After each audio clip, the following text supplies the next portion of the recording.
Hey, I'm glad you made it. We wouldn't start without you. It's time for an apple fritter. Here's your host, Jimmy Apple. Welcome to another episode of An Apple a Day's The Fritter. I'm your host, Jimmy Apple. How you feeling today, my friends? You feeling good? You feeling strong? You feeling better than you did yesterday? Excellent. You can't ask for better than that. We have got an interesting one for you today. Today we're talking about appendicitis. But before we go on, before I turn you over to Dave, I have a quick test for you. Little 10-question test, true or false. Keep track of your answers. Here we go. Appendicitis is hereditary. True or false? Appendicitis is caused by eating too much cold sauerkraut. True or false? Appendicitis is caused by sleeping on your right side as an infant. Appendicitis is caused by sleeping on your stomach as an adult. True or false? Appendicitis is caused by chewing on ice cubes. True or false? Appendicitis is caused by exchanging body fluids with someone who has had appendicitis. True or false? Appendicitis is caught because of poor oral hygiene. True or false? Appendicitis is caused by spending too much time in salt water. Appendicitis is caused by handling live chickens on a daily basis. True or false? And lastly, is appendicitis caused by drinking water from a garden hose? True or false? How did you do? How many did you answer true to? Well, if you answered true to any of those questions, you have to listen to this episode.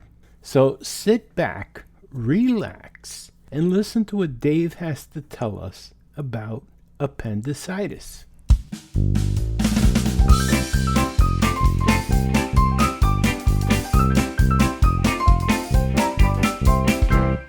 Is appendix pain always an emergency?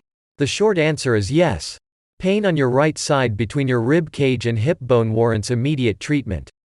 The appendix. It's a small, worm-shaped organ we can easily live without. A little tube protruding from our colons that, for reasons that remain a medical mystery, serves no known purpose, but can make us incredibly sick. Some healthcare providers suspect the appendix fights off some infections, but it can also get infected. And if it does get infected or if it bursts, you're in trouble. You'll need medical attention right away, stresses a general surgeon. We talked to the doctor about what appendix pain feels like, what causes it and what to do about it. Spoiler alert. Appendicitis isn't the only reason your appendix could hurt, but the response to appendix pain is always getting immediate medical help. There are 3 issues that can cause pain in your appendix. They are, in order from most to least common: appendicitis, an abscess on, or near, your appendix, a tumor on, or in, your appendix. For now, let's focus on appendicitis, as that's probably what's brought you here. Appendicitis, which just means infection or irritation of the appendix, is the most common cause of appendix pain. Everyone has a low risk, roughly 8%, of developing this condition during their lifetime. It's most common in adults ages 18 to 25 and in children ages 10 to 19. In fact, it's the most frequent reason for emergency surgery in kids. Appendicitis isn't hereditary and you can't pass it to others. But there's nothing you or your doctor can do to prevent it or reduce your risk of getting it. The appendix gets infected when there's a blockage. Blockages can be caused by a wide range of issues, among them, inflammation, bacteria, viruses, hardened fecal matter, parasites, enlarged tissues, ulcers, or abdominal rips or tearing. Left untreated, the blockage can cause your appendix to burst. This can spread the infection throughout your abdomen and into the surrounding organs, the consequences of which can be deadly. Appendicitis typically starts out feeling like a stomachache, but the doctor says the pain will eventually move down to your right lower quadrant, located between your rib cage and hip bone. Then it feels like an ache and is tender, he explains. Go to the emergency room or call your primary healthcare provider right away if you notice new or worsening pain over the course of several hours. Typically, people say that they know they have appendicitis when they're on the ride to the emergency room because any bumps or movement hurt. Especially in the early stages of appendicitis, you may think you just have stomach pains. One way to know if you're dealing with something more serious is to pay attention to where the pain is in your abdomen. If you have appendicitis, you'll start feeling a dull, aching pain located in your lower right quadrant. It's not until the pain moves down to the right side and continues over a period of 6 to 12 hours that appendicitis is more likely. Also, be aware of your level of pain, especially if it's not a type of pain you've had before. We all get abdominal pain on and off. And it's not appendicitis necessarily, he continues. But when it's appendicitis, it gets worse over time and won't go away. Appendix pain doesn't always present the same way in pregnant people. That's because, over the course of a healthy pregnancy, your uterus expands, displacing your bowels. Depending on the stage of the pregnancy and the size of the fetus, it's possible to experience appendix pain in the middle or upper right side of your abdomen. It's common to experience discomfort during pregnancy, but pain that doesn't get better, or gets worse, over the course of 6 hours is an emergency and requires immediate attention. Fortunately, appendicitis symptoms show up quickly, usually within the first 24 hours. Signs can appear anywhere from 4 to 48 hours after an issue occurs. It's especially important to see a healthcare provider if you also experience fever, chills, or lack of energy. Abdominal symptoms like swelling, distension, severe cramping or pain in other areas of your abdomen, like your upper belly, back or rectum. Upper GI symptoms like loss of appetite, indigestion, nausea or vomiting. Lower GI symptoms like diarrhea, constipation, farting too much, or being unable to fart at all. Urinary symptoms like pain or difficulty peeing. Appendicitis has similar symptoms to some other conditions, so it's important to have a provider determine what's wrong. Appendicitis symptoms can mimic Crohn's disease, ulcerative colitis, gallbladder problems, urinary tract infections, and pelvic inflammatory disease, stomach issues, small or large bowel, intestinal blockages. Appendicitis is the cause of most appendix pain, but there are occasions when something else is causing it. Abscesses. You could have an abscess, which, simply put, is a pocket of pus. Abscesses in your abdomen or on neighboring organs can cause pain that mimics appendicitis, and could even cause it if left untreated. Side note: some abscesses are caused by appendicitis. Abscesses can grow on your appendix and can form following an appendix rupture. In other words, appendicitis and abscesses aren't mutually exclusive. Tumors. In rare cases, a tumor can grow on or in your appendix, causing pain. These tumors may or may not be cancerous and are often present for a long time before causing any kind of discomfort.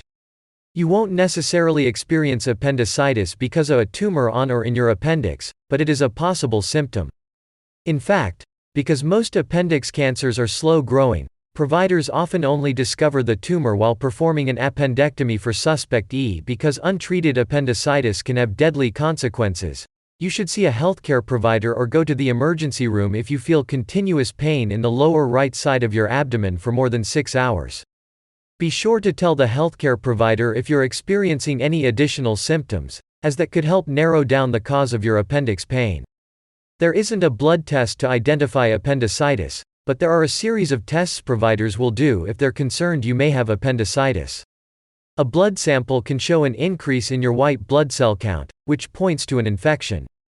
A provider also may order an abdominal or pelvic CT scan or X-rays. They typically use ultrasound to diagnose appendicitis in children. Appendicitis is treated in 2 ways. Antibiotics. In less severe cases, a provider may prescribe antibiotics. But most appendicitis cases require surgery, an appendectomy, to remove your appendix. Surgery. If your appendix hasn't burst, the provider may remove it through a small cut in your belly button, a laparoscopy. This procedure works well for people of all ages. Recovery typically takes between 2 and 4 weeks. A ruptured appendix will often require a longer recovery time. The surgeon will clean out any infection that's spread in your abdomen, which can often be performed through a camera inserted through a small cut in your belly button. Don't hesitate to seek medical care if you notice potential signs of appendicitis. Treatment has the best results if appendicitis is found early. I hope you found this interesting and informative. I'm gonna pass this back over to Jimmy now. I hope you have a great day. Hey, thanks, Dave. And I want to thank you, the listener, for being here today. I hope you're finding these apple fritters to be informative, helpful, and interesting. And I want to remind you of something. Things can always be worse. That's right, my friends. Things can always be worse. Right now, there's somebody somewhere wishing that they were in your position. So things can always be worse. One more thing I want to remind you of. Always be true to yourself. Always be your authentic self. Don't change for other people. You are you. You're a formidable person. You're a formidable human being. So don't change for other people. Always be your authentic self. Hey, you've been listening to an Apple a Day's The Fritter. And my name is Jimmy Apple. And I'll be back to talk to you again real soon. So have a great one today, my friends. Join Jimmy tomorrow for another apple fritter. In the meantime, stop over at our YouTube group page, Living with a Disability, join in the conversation and make some new friends. See you next time.